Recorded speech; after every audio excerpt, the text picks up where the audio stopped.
자, 자, 도장. 그리고 이제 기다리던 성경 탐험 시간이 돌아왔습니다. 우와. 우와. 자, 잠시만요. 우와.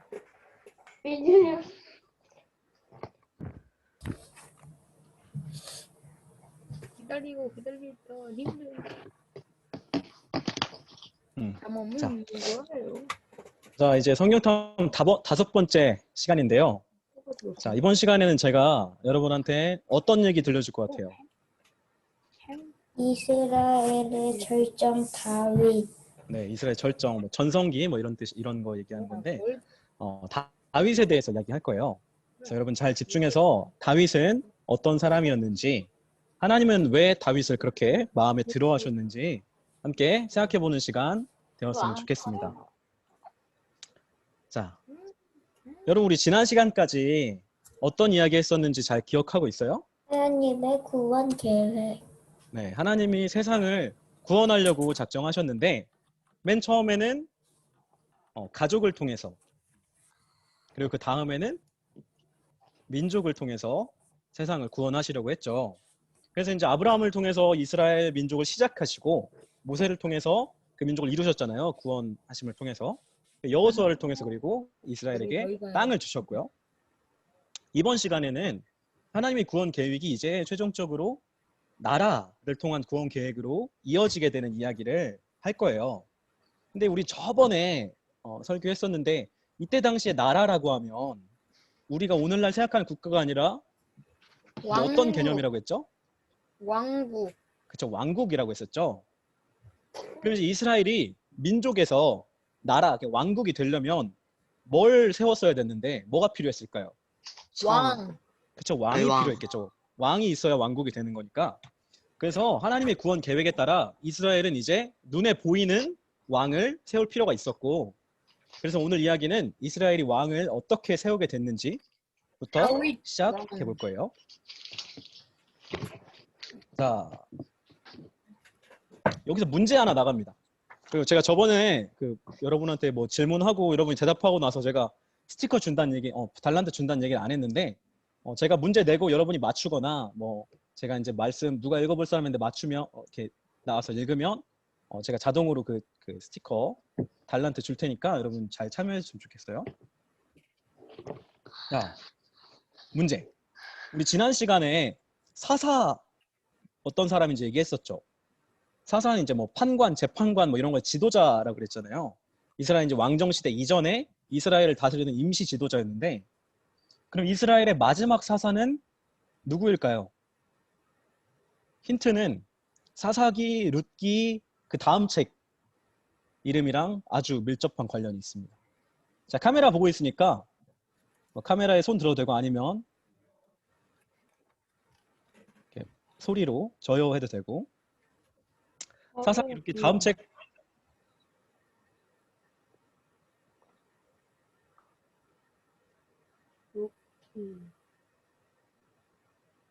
창세기, 출애굽기, 레위기, 민수기, 신명기. 자, 현우. 사무엘? 그렇죠. 사무엘 정답.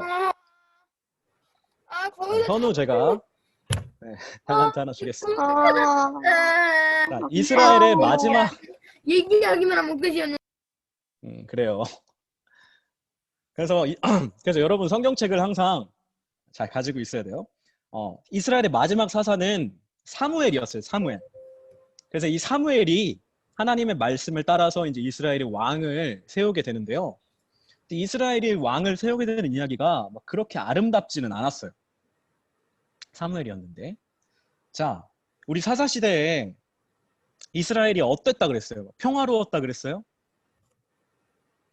아니요. 아니죠. 막 평화롭지 않고 막 이스라엘이 막 흑역사 해가지고 막 되게 그랬다 그랬잖아요.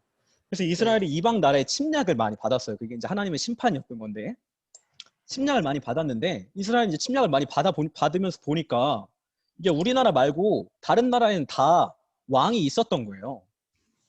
그래서 뭐야? 나만 고향이 없어. 고향이가 아니라 우리만 왕 없어. 막 이런 느낌이었던 거죠.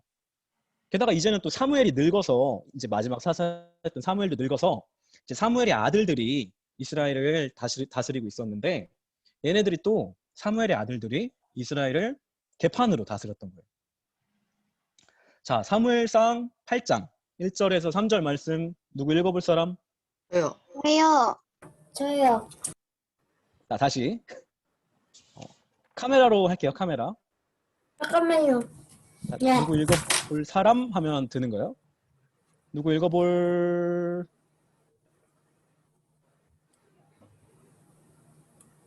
예일이 됐어? 누구 읽어볼 사람? 다나 한번 읽어볼까요? 시므엘이 늙음에 그의 아들들을 이스라엘 사사로 삼으니 장자의 이름은 요엘이요 살자의 이름은 아비야라. 그들이 브엘세바에서 사사가 되니라. 그의 아들들이 자기 아버지의 행위를 따르지 아니하고 이익에 따라 뇌물을 받고 판결을 굽게 하니라. 아멘. 자, 여기 사무엘의 아들들이 이스라엘을 어떻게 다스렸대요? 개판으로. 개판으로 다스렸대요. 여기 보면 이제 사무엘이 자기 아들들을 이스라엘 사사로 세웠다고 돼 있는데 엄밀히 말하면 이 사람들은 사사라고 할 수 없었어요. 왜냐하면 사사는 원래 하나님이 세우시는 거고 아버지에게서 아들로 이렇게 이어지는 세습되는 직분이 아니었는데 사무엘이 지금 자기 아들한테 직분을 물려준 게 어떻게 보면 사무엘의 가장 인생의 오점이라고도 할 수 있을 것 같은데 어쨌든 사무엘의 아들들은 사무엘처럼 이스라엘을 잘 다스린 게 아니라 여기 보면 뇌물을 받고 판결을 굽게 했대요. 여기서 이제 판결이라고 번역된 단어가 다른 말로 정의라고도 번역되기도 하는데 뮤시파트라고 해서 여러분이 이제 오늘 좀 이따가 그 반별 모임 때 공부할 건데요. 그러니까 사무엘의 아들들은 이스라엘을 정의롭지 않게 불의하게 다스렸던 거예요. 지도자가 정의롭지 못하면 사람들이 얼마나 살기가 힘들었겠어요. 그죠? 그래서 이스라엘은 이제 사무엘한테 가서 아이고 우리한테 왕을 세워달라 이렇게 요구했던 거예요. 모든 나라, 다른 나라들처럼 우리도 왕을 좀 세워달라 이렇게 요구를 했는데 근데 사무엘은 이 사람들의 요구를 탐탁치 않게 여겼어요. 왜 그랬을까요? 우리의 왕은 민준- 하나님이니까.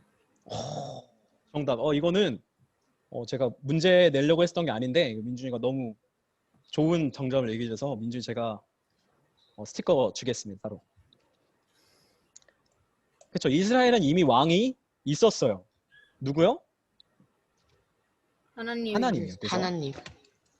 이스라엘이 하나님을 왕으로 모시는 삶을 살았어야 했다고 얘기했었죠. 하나님을 왕으로 모시는 삶이 뭐였어요?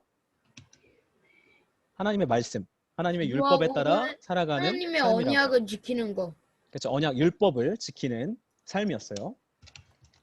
근데 사실 이스라엘이 왕을 요구한 것 자체는 뭐 그렇게 잘못된 건 아니었어요. 하나님 말씀을 잘 이해하고 율법이 요구하는 정의와 공의에 따라 백성들을 다스리는 왕, 그런 왕을 세우는 것 자체는 뭐 오히려 좋은 일이라고 할 수 있죠. 그런데 그리고 이제 그 왕을 세우는 게 하나님의 구원 계획에도 맞는 일이었고요. 이제 민족에서 나라로 하나님의 구원 계획이 이제 이행된다고 얘기했었잖아요. 그런데 이스라엘이 왕을 지금 요구한 건 그런 의도가 아니었죠. 지금 하나님의 말씀대로 더 잘 살고 싶은, 그래서 왕이 하나님의 말씀을 잘 이해하고 우리를 그렇게 하나님의 말씀대로 다스려 주길 원하는 그런 마음이 아니었잖아요. 지금 이스라엘이 왕을 왜 요구하고 있어요? 우리는 왕이 없으니까. 없기 때문에. 우리도 왕이 있었으면 좋겠어요. 쟤네 있는데 남들이랑 비교하는 거예요. 우리도 쟤네처럼 다른 나라들처럼 다른 모든 나라들처럼 왕을 세워주세요. 이런 마음이었던 거죠. 사무엘은 그걸 간파하고 이런 이스라엘의 불순한 의도를 간파하고 이제 옳지 않다고 생각했던 거예요. 그렇지만 하나님은 이스라엘에게 결국 왕을 허락하셨습니다. 방금 얘기한 것처럼 하나님의 구원 계획이 이제는 나라를 통해 왕국을 통해 실행될 때가 되었기 때문이에요. 그렇게 이스라엘의 첫 번째 왕 사울이 세워졌고 사울의 뒤를 이어서 왕이 된 사람이 바로 그 유명한 다윗이었어요. 보통 이제 어떤 왕이 자기 뒤를 이어서 다음 왕이 되는 사람이 누구죠? 아들. 그렇죠. 그 왕의 아들이나 딸이나 어떤 그 왕의 자녀들이잖아요. 그죠? 근데 다윗은 사울의 아들이었을까요? 아니요.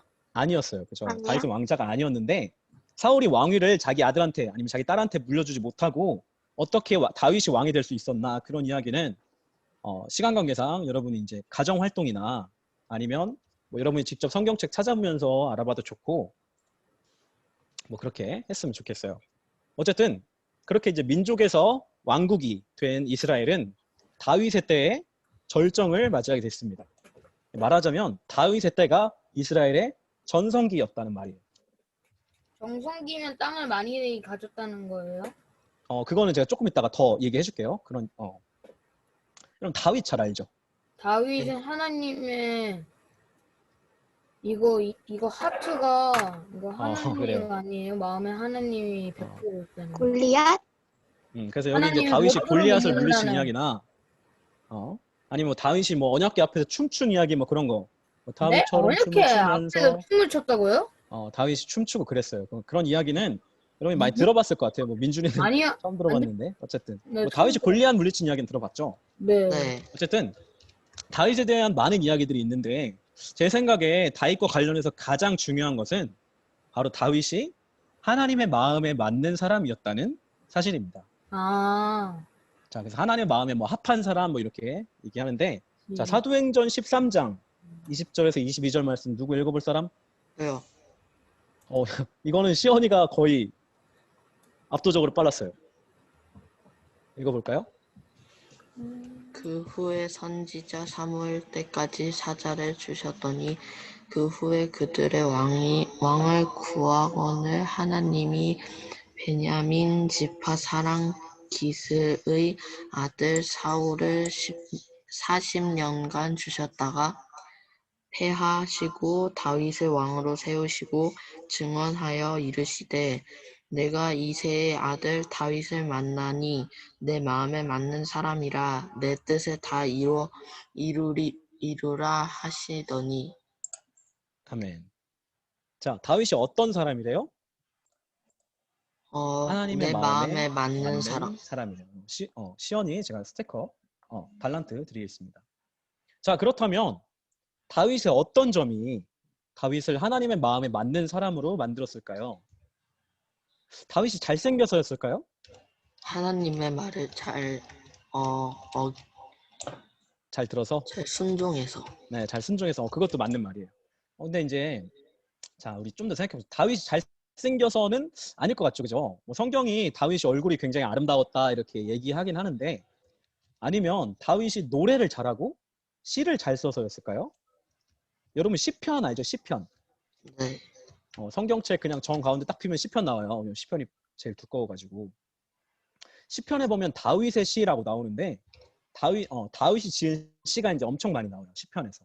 그래서 다윗이 시를 잘 쓰고 노래를 잘해서 하나님 마음에 들었던 걸까요? 아니면 뭐 다윗이 뭐 골리앗을 무찌를 정도로 용감했기 때문에 뭐 그랬을 수도 있고. 여러분 생각은 어때요? 시연이는 이제 하나님 말을 잘 들었다. 그래요.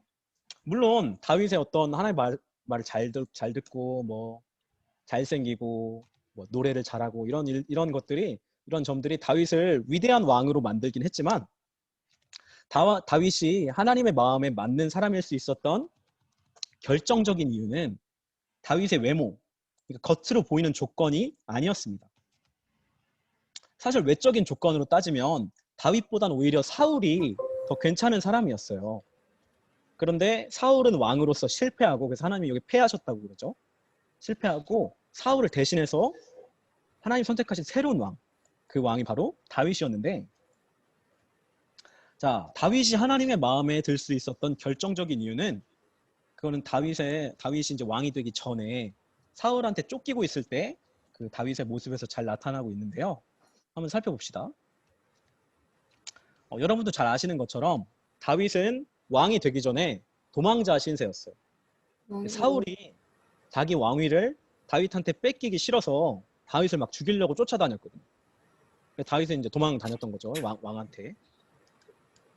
그렇게 다윗은 광야에서 왕의 병사들, 그러니까 사울의 병사들한테 쫓기는 신세가 됐었는데, 그런데 신기하게도 다윗한테로 많은 사람들이 모여들었어요. 사무엘상 22장 1절에서 2절 읽어볼 사람? 시연이는 했으니까 시윤이 한번 해봅시다. 그러므로 다윗이 그곳을 떠나 아둘람 굴로 도망하매 환난 당한 모든 자와 빚진 모든 자와 마음이 원통한 자가 그에게로 모였고 그는 그들의 우두머리가 되었는데 그와 함께한 자가 400명 가량이었더라. 아멘. 아멘. 자, 그래요. 다윗한테 시윤이 제가 발란트 드리겠습니다. 시윤이한테가 아니라 다윗한테 어떤 사람들이 모여들었대요? 환난 당한 사람, 화난 당한 사람, 빚진 사람, 모든 그리고 마음이 원통한 사람이 다 모였대요. 그 사람들이 지금 다윗한테 우리를 좀 다스려 주세요 하고 찾아온 거예요. 여러분 지금 상황이 좀 이상하죠? 지금 네. 다윗이 어떤 상황이에요 지금? 도망자 신세. 지금 도망자 신세잖아요. 그렇죠? 지금 다윗이 굉장히 부유한 상황도 아니고 지금 다윗은 쫓기는 도망자 신세. 그러니까 오늘날로 따지면 약간 지명수배자 같은 그런 상황이었어요. 그런데 그런 사람들한테 이 사람들은 왜 모여들었을까요? 왜 와가지고 우리 좀 다스려 주세요 이렇게. 우리 이야기 조금 더 살펴보겠습니다.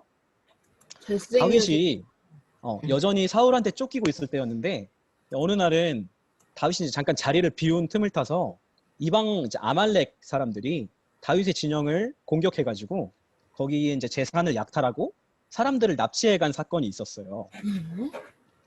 근데 이제 다윗이 어디 갔다가 이제 돌아와서 보니까 우리 집에 이제 우리 진영에 난리가 나 있는 거죠, 그렇죠? 막 재산 뺏겨 있고 막 사람들 납치돼 있고. 그래서 다윗이 이제 빨리 그 사람들 쫓아가야 될 거잖아요. 사람들 막 우리 이제 가족들이랑 다 데려가고 있으니까. 그래서 아말렉 사람들을 추격하는데 이 사람들이 이제 어디로 도망갔는지 알 수가 없었어요. 너무 빨리 도망가가지고. 그래서 그런 급박한 상황이었는데 길에서 쓰러져 있는 한 소년을 발견했어요. 여러분 같으면 어떡할 것 같아요? 여러분 살려줘야죠. 되게 도와줘야 될 것 같아요. 급박한 상황인데. 그래요. 여러분 참 마음이 참 착하구나. 네. 다윗은 그 소년에게 물과 음식을 주었습니다. 지금 솔직히 말해서 지금 이러고 있을 때가 아니에요. 지금 소년도 소년인데 지금 내 재산이 다 털리고 우리 가족들 막 내 아내랑 내 자식들이 지금 납치돼서 지금 납치범이 도망가고 있는 그런 급박한 상황인데 그래서 아말렉 사람 좀 더 멀리 어디로 도망갈지 모르는 그런 급박한 상황이었는데 다윗은 눈앞에 있는 한 사람의 고통을 외면할 수가 없었어요.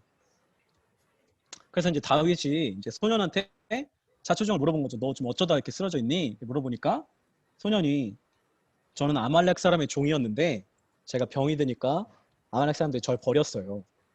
이렇게 대답한 거죠. 근데 이 아말렉 사람들이 지금 다윗을 약탈해 갔다 그랬잖아요.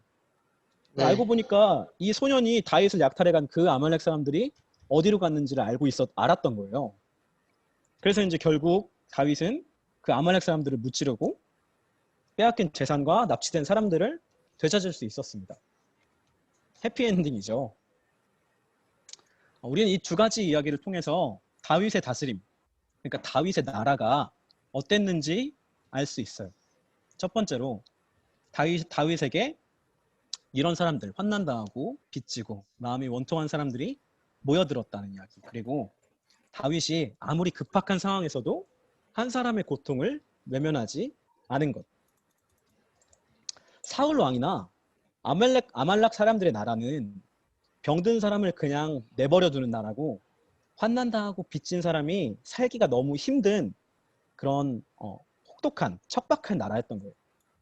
차라리 지명수배자인 다윗의 다스림 아래 다윗의 나라에 사는 게 더 낫겠다 생각할 정도로. 이런 다윗의 다스림, 다윗의 나라를 성경은 한마디로 이렇게 얘기하고 있어요. 하나님의 나라, 공의와 정의. 다윗이 모든 백성에게 정의와 공의를 행했다. 다윗의 나라는 정의와 공의의 나라였던 거예요. 근데 정의와 공의의 나라 어디서 많이 들어봤는데, 그죠? 네.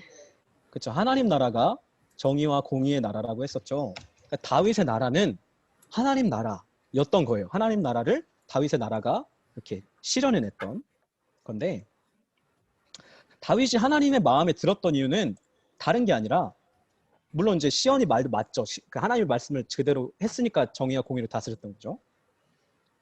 근데 하나님 마음에 들었던 이유는 어떤 다윗이 어떤 전투력이 뛰어나서 뭐 잘 싸워서 잘생겨서 이런 외적인 조건이 아니라 그 다윗의 다스림을 통해 정의와 공의를 실현했기 때문입니다. 다윗이 정의와 공의를 실현하는 왕이었기 때문이에요.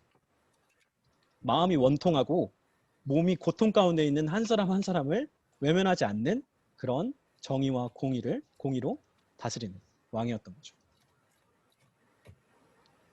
자, 이제 이야기를 마무리하려고 하는데요. 이제 이스라엘은 하나님의 구원 계획을 따라 왕을 세우고 나라, 왕국이 되었습니다. 이스라엘을 다스렸던 많은 왕들 가운데 하나님의 마음에 들었던 한 왕이 있었는데 그게 누구라고요? 다윗. 다윗이요. 아니, 그 다윗의 때에 이스라엘은 절정을 맞이했습니다. 다윗 이후에 모든 왕들은 다윗처럼 다스렸는지 아니었는지 그걸 기준으로 평가됐어요. 그러니까 다윗의 다스림이 이스라엘 나라의 기준이 된 거죠. 그래서 이 사람이 그 왕 역할을 잘했다. 그러면 다윗처럼 다스렸다라고 평가하고 왕 역할을 못했다 평가할 때는 다윗처럼 행동하지 못했다. 이렇게 다윗이 기준이 되었던 거죠. 그리고 그 다윗 기준이 됐던 이스라엘 나라의 기준이 됐던 다윗의 다스림, 다윗의 나라는 뭐였다고요? 공의와 정의. 공의와 정의와 공의의 나라, 정의와 공의의 다스림이었던 거죠. 사실 이스라엘이 어떤 정치적으로나 경제적으로 가장 전성기였던 때는 사실 다윗 때가 아니었어요.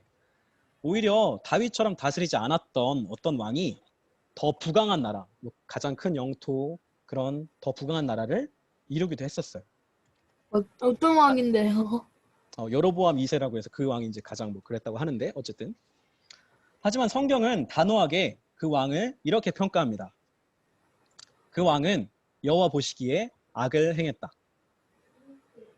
이스라엘의 전성기는 이름표? 나라가 얼마나 부강했는지, 정치적으로나 외교적으로, 경제적으로나 문화적으로 얼마나 뛰어났는지가 문제가 아니었습니다.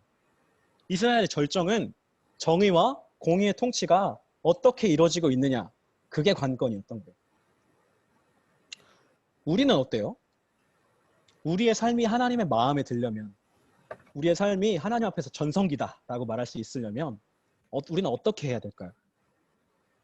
우리가 학교에서 1등을 하고 남들보다 뭔가 더 잘하게 되면, 그래서 뭐 1등하고 뭐 상 받고 이러면 하나님이 칭찬하실까요? 우리는 다윗을 통해서 그리고 하나님의 말씀을 통해서 어떤 삶이, 어떤 행동이 하나님 마음에 드는 것인지 알 수 있습니다. 물론 우리가 공부 열심히 해서 탁월한 결과를 내는 것도 정말 좋고 중요하지만 진짜로 중요한 건 바로 정의와 공의를 삶에서 실천하는 그런 삶인 거죠. 부디 저와 여러분이 하나님의 마음에 드는 그런 한 사람이 될 수 있길 바랍니다.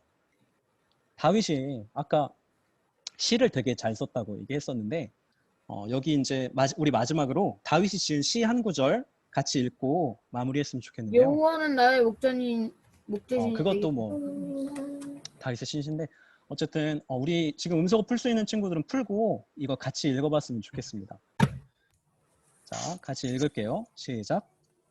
나의 반석이시오 구원자이신 주님, 내 입의 말과 내 마음의 생각이 언제나 주님의 마음에 들기를 들기를 바랍니다. 아멘. 이게 이제 다윗의 고백이었던 거예요. 내가 내 말과 행동이 어떻게 하면 하나님의 마음에 들 수 있을까? 어떻게 하면 하나님 마음에 들 수 있을까? 늘 고민하고 그렇게 살았던 거죠. 그리고 하나님의 마음에 드는 삶이란, 하나님의 마음에 드는 다스림이란 뭐라고 했죠? 정의와 공의. 자, 그래서 이스라엘의 절정 다윗 이야기는 여기까지 하겠습니다. 자, 이제 성경 탐험 마지막 시간이네요. 물론 이제 그 다음에 이제 반모임 시간 한 번 더 있지만 성경 탐험은 이제 이번이 마지막 시간이에요. 그래서 이제 이번 마지막 성경 탐험 시간에는 심판과 소망의 선포라는 제목으로 제가 이제 어떤 얘기를 할 거냐면 이스라엘의 예언자 이야기를 할 거예요. 예언자? 예언자. 예언자는 자. 무언가 예언하는 사람이잖아요. 뭐 그렇겠죠. 이제 얘기 잘 들어보세요. 그래서 당신의 잘 집중해서 그 이스라엘의 예언자는 어떤 사람들이었는지, 그 예언자들이 선포한 메시지는 어떠한 내용이었는지 함께 우리는 생각해보는 망할 시간 것입니다. 되었으면 좋겠습니다. 우리는 성공 못해요. 자, 우리 방금 전까지 어떤 얘기했었는지 함께 잠깐 돌아볼까요? 다윗의 나라. 그래요. 이스라엘이 이제 민족에서 나라가 됐죠. 하나님이 이스라엘한테 뭘 주셔서 나라가 됐어요? 왕을 주셔서. 그래서 이스라엘이 이제 왕국이 됐잖아요. 근데 이스라엘 왕들 가운데 이제 기준이 되는 왕, 이 왕처럼 했네, 못했네, 그렇게 기준된 왕 누구였죠? 다윗. 다윗. 누구의 나라가 기준이었어요? 다윗의 나라가. 다윗의 나라가 어땠어요? 어떤 나라였길래 다윗이 이스라엘을 어떻게 다스렸길래 기준이 됐어요? 공평. 정의와 정의와 공의. 공의로 정의와 공의. 다스렸습니다. 이러한 정의와 정의와 공의의 다스림이 바로 하나님 나라인 거죠. 이렇게 하나님 나라의 원리로 이스라엘을 다스렸던 거예요. 그래서 그 다윗이 하나님에게 어떤 사람이었다고요? 베스트. 하나님 마음에 맞는 사람, 하나님 마음에 드는 사람이라고 했었어요. 넌 나한테 마음에 들어. 자, 이제 다윗 이후에 다윗 다음에 이제 솔로몬 왕 시대, 그리고 그 이후에 이제 왕국이 분열되고 이스라엘과 유다가 이제 멸망하고 포로로 잡혀가고 나중에 이제 포로 귀환해서 그 다음에 이제 어떻게 살았는지 뭐 성벽을 짓고 성전을 다시 짓고 막 이런 이야기들은 시간 관계상 여기서 다 다룰 순 없고 이렇게 되는데? 여러분이 이제 가정 활동이나 여러분 가정 활동 그거 책 읽는 거 다 봤죠? 그래서 가정 활동이나 아니면 성경 말씀 직접 찾아봐도 되고 아니면 다음 기회에 제가 얘기해 드릴 수 있는 시간이 되면 기회가 되면 함께 살펴봤으면 좋겠어요. 어쨌든 오늘은 이스라엘의 예언자에 대해서 이야기할 건데요. 뭐 예언자는 다른 말로 선지자라고도 하는데 예언자, 뭐 선지자 이런 한 번쯤은 들어봤죠, 그죠? 자, 우리 수련회 전체 주제가 뭐라 그랬어요?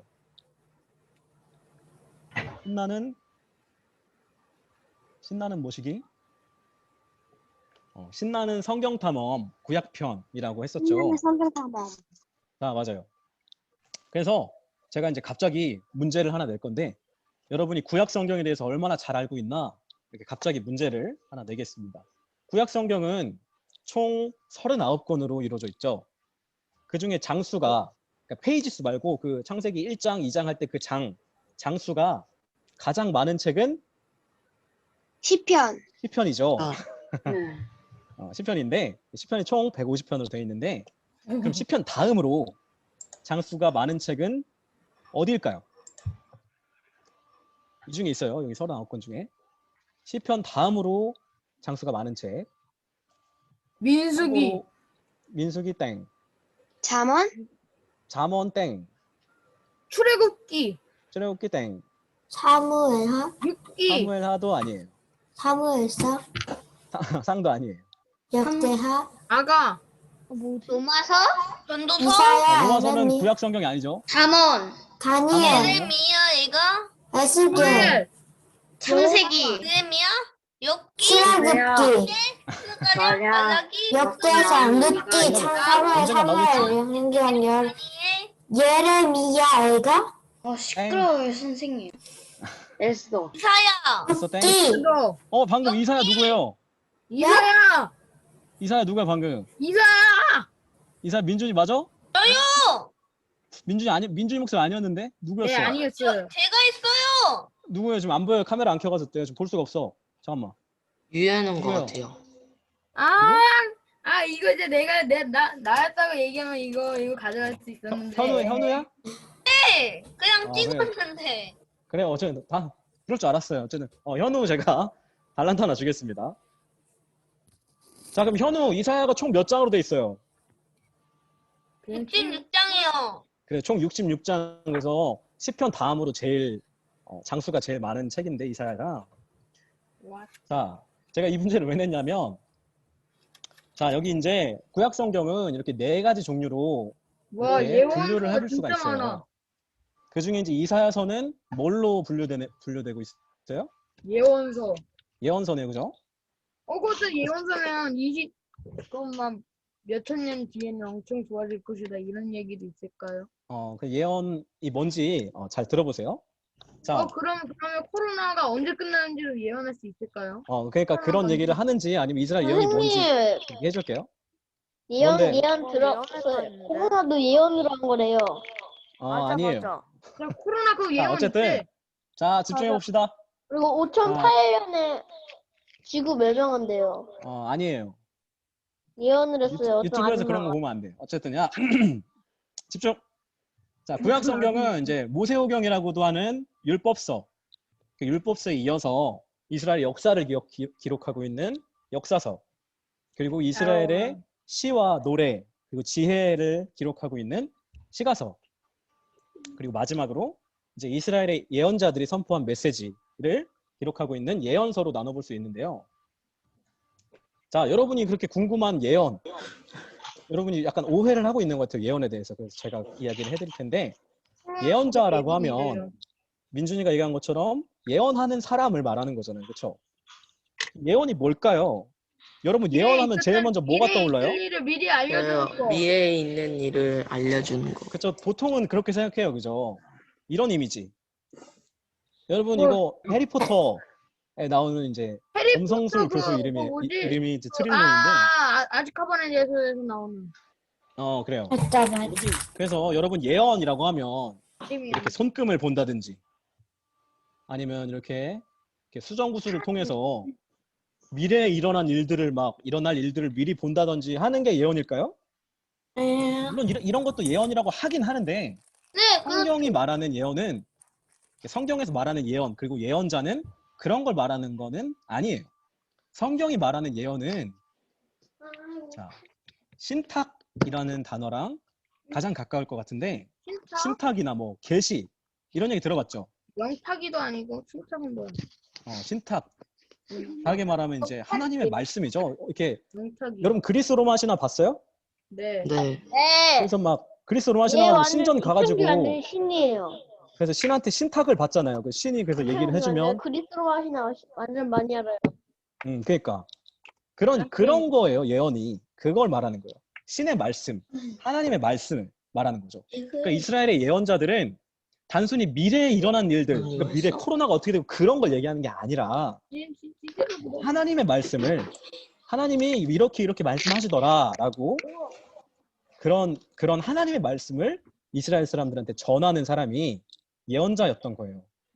그러니까 성경에서 말한 예언이랑 여러분이 이제 일상적으로 쓰는 예언이란 말이랑 서로 다르다는 거, 이건 이제 한 가지 기억했으면 좋겠어요. 미래의 일이 아니라 하나님의 말씀을 선포하는 사람이 예언자입니다. 그리고 이런 예언자, 선지자는 이스라엘에 처음부터 늘 있었어요. 이스라엘에는 언제나 이렇게 세 종류의 지도자가 있었는데 늘 있었어요. 바로 왕, 제사장, 예언자, 이렇게 세 종류의 지도자가 언제나 있었는데, 물론 여기서 왕이 세워지기 전에도 왕이 하는 역할은 있었던 거죠. 그러니까 지도자, 어떤 정치적인 지도자를 말하는 건데, 그래서 뭐 예를 들어서 부족의 부족장도 역할은 왕인 거, 그리고 그 사사시대의 사사도 왕은 아니었지만 왕 이전에 이제 임시 지도자라고 했었죠. 그래서 이런 그 역할이 늘 있었던 건데, 자, 아이고. 우리 이스라엘의 시조 아브라함이라고 했는데, 아브라함도 족장이었어요. 그래서 족장, 왕이었던 거죠. 동시에 제사장 역할도 하고, 그래서 아브라함이 이제 하나님한테 제사를 자기가 드려요. 그리고 이제 하나님의 말씀을 직접 듣는 예언자 역할도 했었던 거죠. 그래서 하나님이 어디로 가라 그래서 가잖아요. 가족들을 데리고.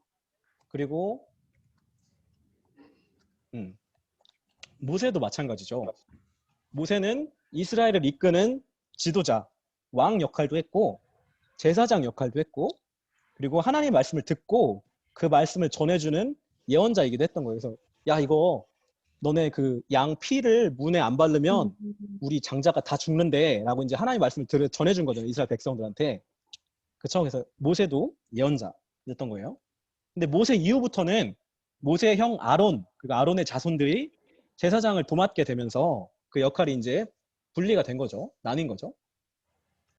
특별하게 사무엘은 또 제사장이면서 동시에 사사였고 그리고 예언자, 선지자였습니다. 와. 그리고 이제 하나님이 왕을 세우시면서 이제는 왕, 제사장, 예언자 역할이 이렇게 딱딱 분리됐던 거예요. 자, 그러면 왕은 어떤 역할일까요? 나라를 다스리는 사람. 그렇죠. 나라를 다스리는 사람인데 그럼 이스라엘의 왕은 이스라엘을 어떻게 다스려야 했어요? 그 기준이 누구라 그랬어요? 말씀에 순종할 수 있게. 네, 그래서 그 왕이 이스라엘 잘 다스리는 그 기준이 누구라 그랬어요? 누구처럼? 하나님. 그렇죠. 다윗처럼. 다윗이 발음이 꼬이네. 다윗이 다스렸던 것처럼 이스라엘 다스렸어야 했는데 다윗은 어떻게 다스렸는데요? 이스라엘을. 아주 잘. 잘 어떻게? 하나님의 말씀을 어떡해. 지키게. 정의와 공의로 이스라엘을 다스렸죠. 그러니까 이스라엘의 새 지도자 중에 하나인 왕의 참된 역할은 정의와 공의로 이스라엘을 다스리는 거였어요. 자, 다음에 제사장은 무슨 역할이에요? 제사장은 기본적으로 하나님을 음. 제사하는 사람. 하나님을 제사하면 안 되지. 하나님한테 제사를 하는 거죠. 제사하는 사람.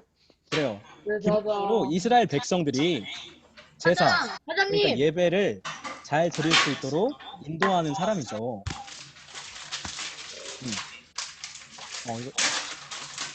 제 소리 잘 들려요? 네. 그래서 그 제사장은 이스라엘이 예배를 잘 드릴 수 있도록, 제사를 잘 드릴 수 있도록 인도하는 역할인데, 뭐 어떻게 드리는 예배가 잘 드리는 예배인지 관해서는 제가 다음에 기회가 되면 이야기하는 걸로 하고, 오늘은 그 미가 선지자의 말을 통해서 힌트만, 어떤 예배가 진짜 좋은 예배인지 힌트만 간단하게 살펴보겠습니다. 미가 6장 6절에서 7절 말씀이 있는데, 우리 아까 보니까 그 누구 카메라를 못 켜는 친구 중에 꼭 읽고 싶은 친구가 있다고 들었는데, 혹시 하윤이 지금 이거 읽을 수 있어요?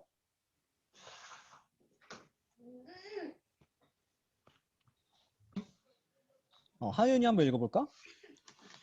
내가 무엇을 가지고 여호와 앞에 나아가며 높으신 하나님께 경배할까? 내가 번제물로 1년 된 송아지를 가지고 그 앞에 나아갈까? 여호와께서 천천의 순양이나 만만의 강물 같은 기쁨을 기뻐하실까? 아멘. 하윤이 이제 달란트 하나 드리겠습니다. 자, 하나님이 내가 1년 된 송아지를 가지고 나아가면 내가 그 100만 마리죠? 100만 마리의 양이나 어떤 1억 개 강물 같은 기름을 하나님한테 드리면 하나님 기뻐하시려나? 미가가 이렇게 얘기하고 있는데, 이 미가의 말씀에 대해서 이사야 선지자가 좀 더 구체적으로 말해주고 있어요. 어떤 예배가 좋은 예배인지. 제가 읽겠습니다. 여호와께서 말씀하시되 너희의 무수한 재물이 내게 무엇이 유익하뇨? 나는 기뻐하지 아니하노라. 헛된 재물을 다시 가져오지 말라. 성회와 아울러 악을 행하는 것을 내가 견디지 못하겠노라. 아멘. 무슨 얘기인지 알겠죠? 너네 똑바로 살지도 않으면서 니네 그냥 재물만 가져온다고 내가 기뻐할 것 같아? 가져오지 마. 내가 그런 거 견딜 수가 없어. 이렇게 지금 하나님의 말씀을 이사야가 대신 전해주고 있는 거예요. 이어지는 이제 미가 선지자의 말씀을 통해서 우리는 올바른 예배가 어떤 건지 짐작해 볼 수 있어요. 우리 미가 6장 8절 말씀 누구 읽어볼 사람? 예일이 한번 읽어볼까?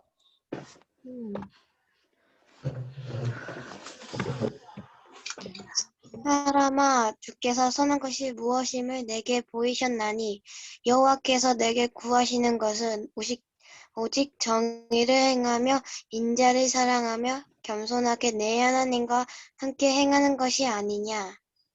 아멘. 제사장은 이스라엘 백성들이 제사를 잘 드릴 수 있도록, 그러니까 예배를 잘 드릴 수 있도록 인도하는 역할이라고 했습니다. 그런데 그러니까 예배를 잘 드리는 건 하나님께서 기뻐하시는 제사를 드리는 방법은 아이러니하게도 제사 이외의 시간들, 그러니까 일상 속에서 정의, 공의를 행하는 것이었어요. 그러면 제사장의 역할도 어떻게 보면 정의와 공의랑 되게 밀접한 관련이 있네요. 그렇죠? 자, 제사장이 그렇습니다. 자, 이제 마지막으로 예언자는 어떤 역할이라고 했어요? 하나님의 말씀을 듣고 앞으로 일어날 일을 예언하는 사람. 앞으로 일어나는 일이 아닐 수도 있어요. 아닐 경우가 더 많아요, 사실. 그래서 그냥 하나님이 앞으로 이런 일이 있을 거야라고 말해줄 때도 있긴 한데 그건 되게 잘 없는 일이고 그리고 이제 코로나를 예언해준 그런 얘기는 아니고 어쨌든 시원이가 잘 얘기해줬는데 하나님의 말씀을 이스라엘 백성들한테 전하는 선포하는 역할이에요. 그렇다면 이스라엘의 예언자들은 어떤 메시지를 선포했을까요? 먼저는 심판의 메시지를 선포했습니다. 너네 계속 그렇게 살면 심판을 받게 된다. 예언자들이 선포한 심판의 메시지를 이렇게 한마디로 요약하면 이렇게 될 것 같은데 그럼 이스라엘이 어떻게 살았길래 심판을 받을까요? 자, 아모스 2장 6절에서 7절 말씀 읽어볼 사람? 저요. 저요. 잠깐만 다시 읽어볼 사람 하면 손 들어보세요. 읽어볼 사람? 네. 네. 유나 한번 읽어볼까? 가요? 네, 읽어보세요. 여호와께서 이와 같이 말씀하시되 내가 그 벌을 돌이키지 아니하리니 이는 그들이 은을 받고 의인을 팔며 신 한 켤레를 받고 가난한 자를 팔며 힘없는 자의 머리를 티끌 먼지 속에 발로 밟고 연약한 자의 길을 굽게 하며. 아멘. 이게 점점점에는 뭐 좀 여러 가지 생략되긴 했는데 어쨌든 왜 생략됐어? 이스라엘이 어떤 잘못을 했대요? 의인과 가난한 자를 팔아 넘기고 팔았고 신 한 켤레 신발 하나 받고 그냥 팔아버리는 거예요. 참 그리고 힘없고 연약한 사람을 괴롭히고 그랬대요. 이런 잘못들은 하나님의 율법을 무시하고 하나님과의 약속을 깨뜨리는 일이었어요. 그래서 예언자들은 이스라엘이 그리고 온 열방이 심판을 받을 거라고 선포합니다. 하나님이 땅을 뒤집어 엎으셔서 거기 사는 사람들 다 흩어버릴 거야. 왜냐하면 이스라엘이 율법을 범하고 영원한 언약을 깨뜨렸으니까. 그러니까 이게 뭐 앞으로 일어날 일을 얘기하는 거긴 한데 우리가 생각하는 그런 막 점 봐서 그런 게 아니라 그냥 너네 심판 받게 될 거야. 자꾸 그런 식으로 살면. 실제로 그렇게 악하게 살아서 심판을 받았던 나라가 있었죠. 불의와 죄악으로 가득 차서 멸망했던 나라. 재앙으로 심판받았던 나라 어디예요? 애국? 그렇죠. 애굽 10가지 재앙으로 심판을 받았고 가나안도 그랬다고 했죠. 네. 그러니까 이게 뭐 예언, 막 미래의 일들 막 그랬다기보다는 그냥 당연한 일인데 하나님의 말씀을 이렇게 전해주는 그런 느낌이에요. 세상을 구원할 민족인 이스라엘이 제 역할을 못하니까 이제 온 땅이 심판을 받게 생긴 거예요. 하나님이 이스라엘한테 원하셨던 것, 하나님이 이스라엘에게 바라셨던 건 다른 게 아니었어요. 우리 이사야 5장 7절 말씀 누구 읽어볼 사람? 네. 저요. 자, 제가 다나를 기회를 계속 못 줬으니까 다나 한번 기회 주겠습니다. 그들의 정의를 바라셨더니 도리어 그들에게 공의를 바라셨더니 도리어 부르짖음이었도다. 아멘. 정의를 바라셨더니 포악이었고 공의를 바라셨더니 부르짖음이었다. 여기서 정의가 히브리어 성경 원어로 미슈파트인데 그래서 하나님이 이스라엘한테 미슈파트를 바라셨는데 도리어 미스파흐 포악이었고 하나님 그들에게 째다카 공의가 이제 원어로 째다카인데 째다카를 바라셨는데 정작 이스라엘은 부르짖음 짜카를 행했대요. 여러분 이거 전문용어로 뭐라 그러죠? 라임이라고 하죠. 라임 맞춘다고 하잖아요. 그죠? 그래서 거의 지금 쇼비너머니급 라임을 지금 이사야 선지자가 지금 그 하나님 말씀을 전해주고 있는 거예요. 하나님이 이스라엘한테 바랬던 건 다른 게 아니었죠. 정의와 공의였습니다. 제가 지금 정의와 공의라는 말을 지금 거의 입에 달고 살고 있는데 이스라엘 예언자들의 선포도 한결같이 정의와 공의의 메시지였어요. 이번 수련회 3주 동안 제가 이제 계속 얘기하고 있는데 하나님은 아모스 선지자를 통해서 이스라엘에게 이렇게 정의와 공의를 요구하셨습니다. 오직 정의를 물같이, 공의를 마르지 않는 강같이 흐르게 해라. 넘쳐 흐르게 해라고. 자, 이제 이 이야기를 마무리하려고 하는데요. 예언자들이 그렇게 정의와 공의를 선포하고 정의와 공의의 삶이 아니라 너네 지금처럼 계속 그렇게 살면 심판을 받게 될 거라고 그렇게나 경고를 했지만 결국 이스라엘은 실패하고 말았습니다. 여기 그림에서 보이는 것처럼 지금 사람들이 예언자를 향해서 돌을 던지고 있죠. 이 정도로 사람들은 예언자의 선포에 귀를 기울이지 않았었던 거예요. 자, 그러면 이제 하나님의 구원 계획은 어떡하죠? 하나님이 이스라엘을 통해서 세상을 구원하려고 하셨었는데 이스라엘이 또 그렇게 예언자들을 통해서 하나님이 그렇게 말씀하셨는데도 안 듣고 계속 그렇게 불의와 죄악을, 그러니까 포악과 다시 울부짖음을 재앙을 내려요. 그래요. 이스라엘을 재앙해서 심판해서 없어지면 이제는 세상을 뭘로 구원해요? 하나님의 구원 계획은 어떻게 해요? 이제 세상은 영영 구원받지 못하게 되는 걸까요? 예, 자신의 아들 예수. 그래요. 오늘 이야기 제목처럼 예언자들은 심판을 선포했지만 또한 소망도 선포했어요.